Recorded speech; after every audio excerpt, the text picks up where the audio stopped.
Everyone, welcome back to the channel free education. So आज से हम हमारे 6th स्टैंडर्ड का इंग्लिश स्टार्ट करने वाले हैं। ये आप देख सकते हो, आपकी 6th स्टैंडर्ड की इंग्लिश की टेक्स्ट बुक है। इसका फ्रंट पेज ऐसा है और हम सबसे पहले इंडेक्स देखेंगे। इंडेक्स में हमें क्या क्या पढ़ना है और क्या क्या चैप्टर्स है हमारे 6th स्टैंडर्ड में। So here is the index.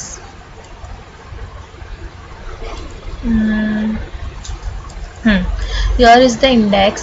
So first जो हमारा है यूनिट वोवेज 1, उसमें हमको ये सारे चैप्टर्स और पोएम पढ़ने हैं। तो सबसे पहले जो पोएम है जो आज हम देखेंगे वो है डोंट गिव अप।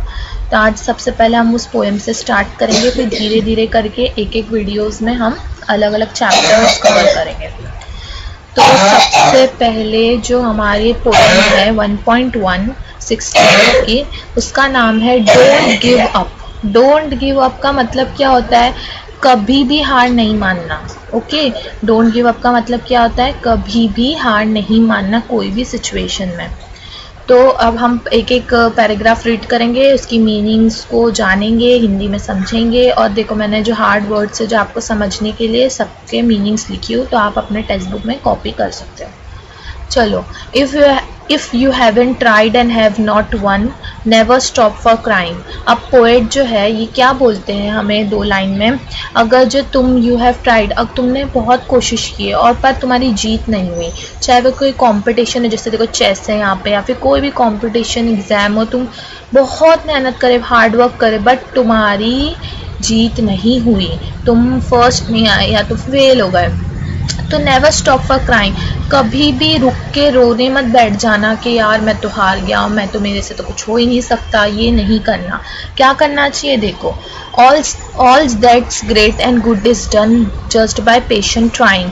और वो पोएट क्या बोलते हैं, और जितनी भी अच्छी चीज़ें, ग्रेट और गुड चीज़ होती है वो कब कैसे होती है? पेशेंट मतलब हिंदी में हम सब्र बोलते हैं ना, सब्र करने से।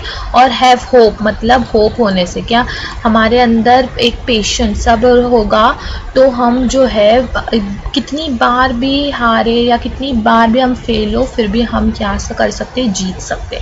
तो समझा, फर्स्ट पैराग्राफ में पोएट हमें क्या समझाते हैं कि हमारे पास क्या होना चाहिए? सब्र होना चाहिए कोई भी चीज़ में जीतने के लिए। अब सेकंड पैराग्राफ देखो, दो young birds in flying fall, still their wing grow stronger and the next time they can keep up a little longer. अब वो बताते हैं, अब ये वो चिड़िया के जो बच्चे होते हैं, यंग बर्ड्स मतलब जो चिड़िया के छोटे बच्चे होते हैं, उनके बारे में बताते हैं, उनसे सीखने को बोलते हैं कि जब वो छोटे होते हैं उनको उड़ना भी जैसे पैदा होता है, उड़ना तो नहीं आता, वो तो पहले उड़ना सीखते हैं ना। तो जब वो फ्लाई करते हैं, तो जब उड़ते हैं, जब वो बहुत बार गिरते हैं ज़मीन पे या फिर झाड़ पे, पर उनके विंग्स जो है जितनी बार गिरते हैं उतनी बार वो कहते हैं स्ट्रॉन्ग होते हैं। अपने को बोलते हैं ना, गिर गया कोई छोटा बच्चा तो लगेगा बड़े हो जाएगा, वैसे जितनी बार भी वो यंग बर्ड्स कोशिश करते उड़ने की और फिर वो गिरते, तो उनके जो विंग्स है वो स्ट्रॉन्ग होते जाते हैं। ऐसा नहीं कि वो गिर गए तो नहीं, मैं नहीं उड़ूंगा। कोई चिड़िया को देखा आपने जो पैदा हुई, गिर गई, नहीं उड़ पाई, उसके बाद वो कभी उड़ी ही नहीं, ऐसा नहीं होता है।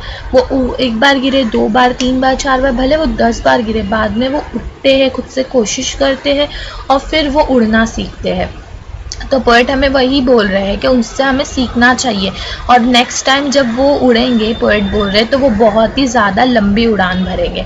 तो ये सेकंड पैराग्राफ समझा। इसमें क्या होता है, पोएट हमें चिड़िया के बच्चों से सीखने के लिए बोलते हैं कि कैसे वो लोग बहुत लंबी उड़ान भरते हैं और अपने गिरने से सीखते हैं। समझा।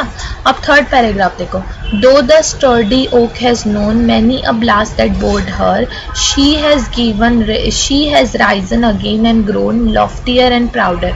अब दो द स्टर्डी मतलब स्ट्रॉन्ग, एक ओक का जो झाड़ होता है वो जो बहुत स्ट्रॉन्ग होता है, उसको पता है कि कोई चीज़ ब्लास्ट होने से या कुछ होने से या फिर कोई तूफान से वो गिर जाएगा, झुक जाएगा, बट फिर भी वो तूफान के बाद फिर से राइज, फिर से अगेन वो क्या होता है, खड़ा हो जाता है, ग्रो होता है और मजबूत होती है उसकी जड़ें।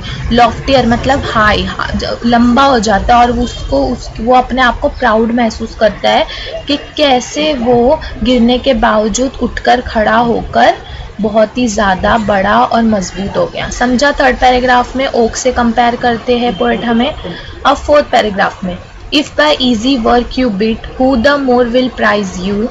Gaining victory from defeat, that's the test that tries you.